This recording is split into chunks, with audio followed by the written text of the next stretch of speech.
YSR Congress party అధ్యక్షులు YS Jaganmohan Reddy ప్రవేశపెట్టనున్న నవరత్నాలకు ఆకర్షితులమై MPP పదవికి Telugu Desam party సభ్యత్వానికి రాజీనామా చేసి వైసీపీ పార్టీలో చేరామని గోపవరం ఎంపీపీ శిరీష ప్రభాకర్ రెడ్డి పేర్కొన్నారు.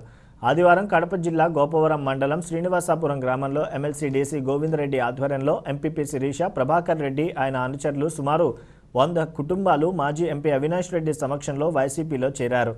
ఈ సందర్భంగా అక్కడ ఏర్పాటు చేసిన సమావేశంలో ఎంపీ అవినాష్ రెడ్డి మాట్లాడుతూ రాష్ట్ర ముఖ్యమంత్రి నారా చంద్రబాబు నాయుడు కడప జిల్లాపై వివక్షత చూపుతున్నారని, కడప జిల్లాకు సంబంధించిన ఎలాంటి అభివృద్ధి చేయలేదని, చంద్రబాబుపై వ్యతిరేకతతో ఈరోజు తెలుగుదేశం పార్టీ నుంచి వైఎస్ఆర్ కాంగ్రెస్ పార్టీలోకి వలసలు వస్తున్నారన్నారు.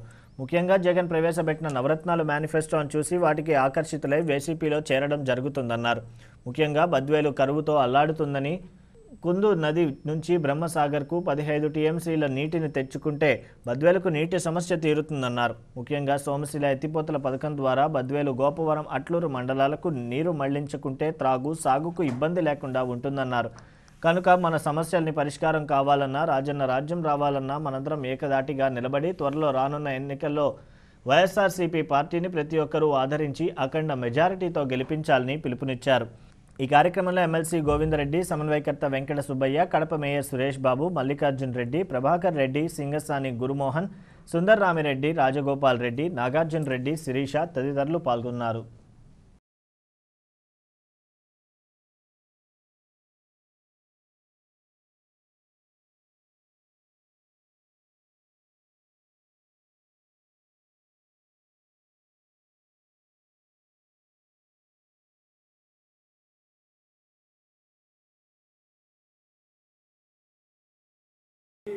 వైఎస్ఆర్ కాంగ్రెస్ పార్టీలోకి చేరుతున్నటువంటి పెద్దలకు అందరికి కూడా నా నమస్కారాలు తెలియజేసుకుంటున్నాను.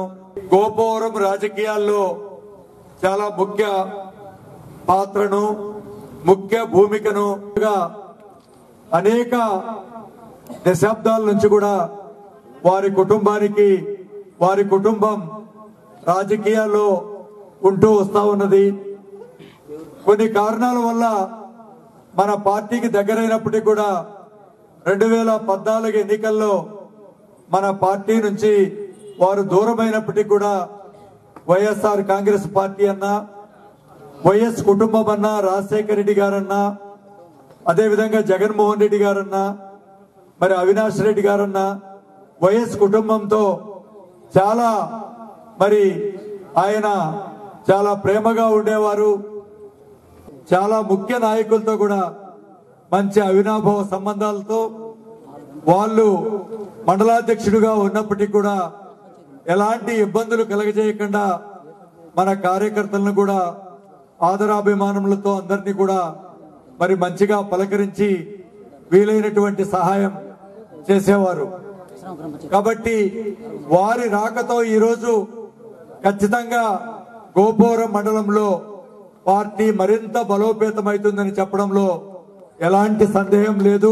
ఒప్పుకొని ప్రభాకర్ రెడ్డి గారు గాని, శిరీషమ్మ గారు గాని వీరందరూ కూడా ఇప్పుడున్నటువంటి మరి చాలా చక్కటి మండలం గోపవరం మండలం వైఎస్ఆర్ కాంగ్రెస్ పార్టీకి ఒక బలమైనటువంటి మండలము. మనందరం కూడా కలుపుకొని ముందుకు తీసుకుపో. మీకందరికీ తెలుసు మన కడప జిల్లా ఏ విధంగా నుంచి వైఎస్ఆర్ పార్టీలో చేరిన ప్రతి ఒక్కరికి పేరు పేరున నా నమస్కారాలు తెలుపుకుంటున్నా. మనకు తెలుగుదేశంలో కొన్ని విధి విధానాలు నచ్చక ఈరోజు మేము వైఎస్ఆర్ పార్టీలో చేరడం జరిగింది. మాతో పాటు కూడా మీరు చాలా మంది మా మీద నమ్మకంతో వచ్చి చేరినారు. మీ అందరికి కూడా మీ నమ్మకాన్ని ఒమ్ము చేయకుండా మీకు తప్పకుండా అన్ని రకాల సహాయము గోవిందరెడ్డి గారి ద్వారా కానీ, వెంకట సుబ్బయ్య సార్ గారి కానీ, మన అవినాష్ రెడ్డి సార్ ద్వారా కానీ మీకు తప్పకుండా న్యాయం చేపిస్తాము.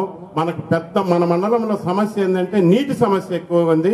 మాకు దగ్గరలో సోమేశ్వర నీళ్లు ఉన్నాయి. సోమేశ్వర నీళ్లు ఎత్తిపోతల పథకం ద్వారా మాకు ఇక్కడికి మా మండలానికి బద్వేలు చెరువు వరకు తీసుకొస్తే సస్యశ్యామలం అవుతుంది మా మండలము. మాకు చేయాల్సింది మొట్టమొదటగా అదే సార్, మీరు గోవిందరెడ్డి సార్ కానీ, అవినాష్ రెడ్డి సార్ కానీ, వెంకట సుబ్బయ్య సార్ కానీ, మేము కోరుకునేది సురేష్ బాబు సార్ని కానీ అందరినీ కోరుకునేది మేము అదేను. మాకు చాలా ఇంపార్టెంట్ అది మా మండలానికి. ఈసారి తాగునీటి సమస్య చాలా తీవ్రంగా ఉంది మా గ్రామాల్లో.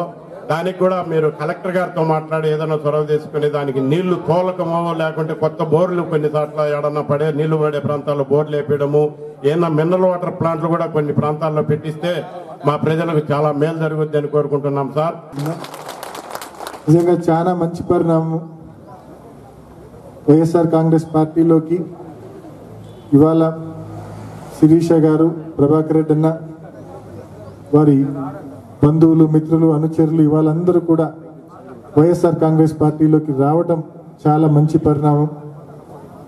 రావటమే కాకుండా మీ అందరూ మనమందరం కూడా గమనించాల్సిన అంశం, ఈరోజు జగన్మోహన్ రెడ్డి గారు రాజకీయాల్లో ఏ రకంగా విలువలు పాటిస్తా ఉన్నారు, ఏ రకంగా విశ్వసనీయత గల రాజకీయాలు చేస్తా ఉన్నారో మీరంతా చూస్తా ఉన్నారు రాష్ట్రంలో. మరి అదే తరహాలో వైఎస్ఆర్ కాంగ్రెస్ పార్టీలోకి చేరుతున్నప్పుడు నాయకుడిని జగన్మోహన్ రెడ్డి గారిని ఆదర్శంగా తీసుకొని శిరీష గారు ఎంపీపీ పదవికి, తెలుగుదేశం సభ్యత్వానికి రాజీనామా చేసి మరి వైఎస్ఆర్ కాంగ్రెస్ పార్టీలోకి వచ్చి నాయకుని మాదిరే వాళ్ళు కూడా విలువలు, రాజకీయాల్లో విలువలు గల నాయకులుగా నిజంగా గుర్తింపు తెచ్చుకున్నారు జిల్లా వ్యాప్తంగా కూడా. ఖచ్చితంగా మనమందరం కూడా ఇది హర్షించాల్సిన విషయము, మనమందరం కూడా మనస్ఫూర్తిగా అభినందించాల్సిన విషయం. ఎందుకంటే ఇంకా టర్మ్ ఉంది వాళ్ళకు, ఎంపీపీగా ఇంకా టర్మ్ ఉంది. అయినప్పటికీ కూడా రాజీనామా చేసి పార్టీ కోసం నాయకుడిని ఆదర్శంగా తీసుకొని మన పార్టీలోకి వచ్చారు. కాబట్టి అందరం కూడా మనస్ఫూర్తిగా అభినందించాల్సిన విషయం ఇది. ఇంకా మన నియోజకవర్గంలో ముఖ్యంగా గోపురం మండలంలో ఇందాక అందరూ మల్లికార్జున రెడ్డి అన్న, గోవింద్ రెడ్డి గారు, ప్రభాకర్ రెడ్డి అన్న అందరూ మాట్లాడుతూ ఒకే మాట చెప్తా ఉన్నారు.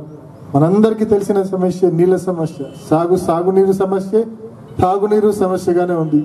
దీనికల్లా పరిష్కారం ఒకటే, మనం కుందు నుంచి ఖచ్చితంగా కుందులో మరి ప్రతి సంవత్సరం కనీసం అంటే 6 నెలల పాటు, 6 నుంచి 8 నెలల పాటు కుందు నదిలో నీళ్లు పారి సోమశిలకు నీళ్లు వస్తూ ఉన్నాయి.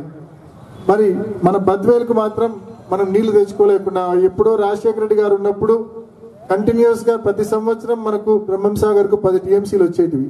ఒకసారి దాదాపు 13 టీఎంసీలు పైగా వచ్చాయి రాజశేఖర రెడ్డి గారు ఉన్నప్పుడు. ఆయన చనిపోయినప్పటి నుంచి ఈ 9 ఏళ్లలో ఏ పొద్దు 5-6 టీఎంసీలు దాటి ఏ సంవత్సరం మనకు రాలా. అది ఇప్పుడున్న పరిస్థితి.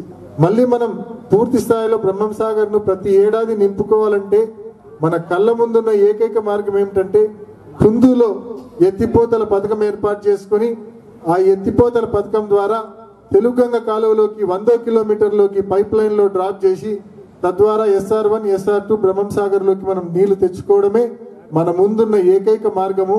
ఈ నియోజకవర్గంలోని ప్రతి ఎకరాకు నీళ్లు ఇవ్వాలంటే, ఈ నియోజకవర్గంలోని తాగునీటి సమస్య పూర్తిగా తీర్చాలంటే మనం ఖచ్చితంగా ప్రతి ఏడాది బ్రహ్మంసాగర్ కు 12 టీఎంసీలు నీళ్లు తెస్తే మాత్రమే ఈ సమస్యలు తీరుతాయి. ఆ సమస్యలు తీరాలంటే ఖచ్చితంగా సంవత్సరానికి 6 మాసాలు పారే కుందు నది నుంచి మనం ఎత్తిపోతల పథకం ఏర్పాటు చేసుకొని బ్రహ్మంసాగర్ కు ఆ 12 టీఎంసీలు నీళ్లు తెచ్చుకునే మార్గం, ఆ ప్రాజెక్టు పనులు ఏర్పాటు చేసుకుంటేనే సాధ్యమనే విషయాన్ని మీ అందరికీ మనవి చేస్తున్నా. ఇదే విషయాన్ని గడిచిన 4 సంవత్సరాలుగా పెద్దలు గోవింద్ రెడ్డి గారు, నేను, మైదుకూరు ఎమ్మెల్యే రఘురామరెడ్డి గారు, మేమంతా కూడా ఇదే విషయాన్ని అనేక సందర్భాల్లో ప్రభుత్వం దృష్టికి తీసుకెళ్లాం. ఈ ప్రభుత్వం ఎక్కడే గాని ఈ ప్రాజెక్టు గురించి, ఎత్తిపోతల పథకం గురించి పట్టించుకోలేదు.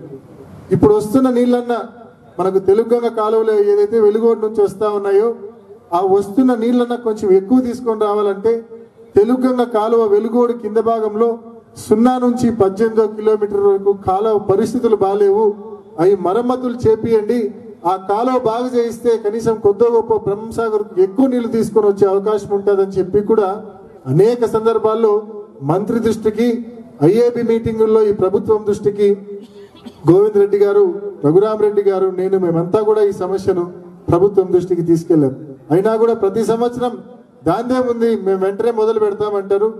ఆ మొదలు పెట్టింది లేదు, ఆ పనులు చేసింది లేదు ఇప్పటిదాకా. కాబట్టి మనకు బ్రహ్మంసాగర్ కు ఇప్పటికీ కూడా అరకొరగానే నీళ్లు వస్తా ఉన్నాయి, ప్రతి రోజుకు పోతిరెడ్డిపాడు దగ్గర. కాబట్టి వరద సమయం 20 రోజులున్నా కూడా ఇందాక ప్రభాకర్ రెడ్డి మాట్లాడుతూ చెప్పారు, మనకు సోమశిలకు వచ్చే వాటర్లో నుంచి మనం ఒక ఎత్తిపోతల పథకం ఏర్పాటు చేసుకుని అక్కడి నుంచి బద్వేల్ పెద్ద చెరువుకు మనం నీళ్లు తీసుకొస్తే ఖచ్చితంగా ప్రతి ఏడాది మనకు, మీకే తెలుసు, ప్రతి ఏడాది సోమశిలకు మాత్రం ఖచ్చితంగా 60-70 టీఎంసీలు నీళ్ళు వస్తున్నాయి. మనకి ఇక్కడ చుక్క వర్షం పడకపో కానీ సోమశిలకు మాత్రం పైన శ్రీశైలం నుంచి కుందు ద్వారా పెన్నా ద్వారా మనకు 60 నుంచి 70 టీఎంసీలు ప్రతి సంవత్సరం వస్తున్నాయి. తక్కువ అంటే 50 టీఎంసీలు ప్రతి సంవత్సరం సోమశిలకు వస్తున్నాయి. కానీ సోమశిల కంటే పై భాగంలో ఉండే మనం మాత్రం తీవ్రమైన కరువు పరిస్థితులతో అల్లాడిపోతా ఉన్నాం. కాబట్టి ఖచ్చితంగా ఏదైతే ప్రభాకర్ రెడ్డి చెప్పాడు, గోవింద్ రెడ్డి గారు చెప్పారు, ఖచ్చితంగా సోమశిల నుంచి ఎత్తిపోతల పథకం మనం ఏర్పాటు చేసుకోవాలా. బద్వేలు పెద్ద చెరువుకు నీళ్లు తెచ్చుకొని తద్వారా చెరువు కింద ఉండే చెరువులు నింపాలా. అదే విధంగా ప్రతి రైతుకు మనం సాగునీరు, బద్వేలు పట్టణానికి మరియు చుట్టుపక్కల పల్లెలకు తాగునీరు అందించే పరిస్థితి ఖచ్చితంగా రావాలా. ఇవన్నీ కూడా ఖచ్చితంగా మన ప్రభుత్వం వచ్చిన తర్వాత, ఎందుకంటే వడ్డిచ్చేవాడు మనవాడైతే మనం ఎక్కడ కూర్చున్నా వచ్చి వడ్డిస్తాడు, అంతే కదనా? ఎక్కడ ఏ మూల కూర్చున్నా కూడా మనోడైతే వడ్డిస్తాడు. కాబట్టి ముఖ్యమంత్రి కుర్చీలో మనోడు కూర్చుంటే మన సమస్యలు కూడా ఏ మూల మన సమస్యలున్నా వచ్చి ఖచ్చితంగా తీరుస్తాడు. కాబట్టి మీ అందరూ కూడా రాబోయే రోజుల్లో మరి వైఎస్ఆర్ కాంగ్రెస్ పార్టీకి జగన్మోహన్ రెడ్డి గారికి, ఎమ్మెల్యే అభ్యర్థిగా నిలబడుతున్న వెంకట సుబ్బయ్య గారికి, ఎంపీ అభ్యర్థిగా నిలబడుతున్న నన్ను వైఎస్ అవినాష్ రెడ్డిని మీరందరూ కూడా మనస్ఫూర్తిగా ఆదరించమని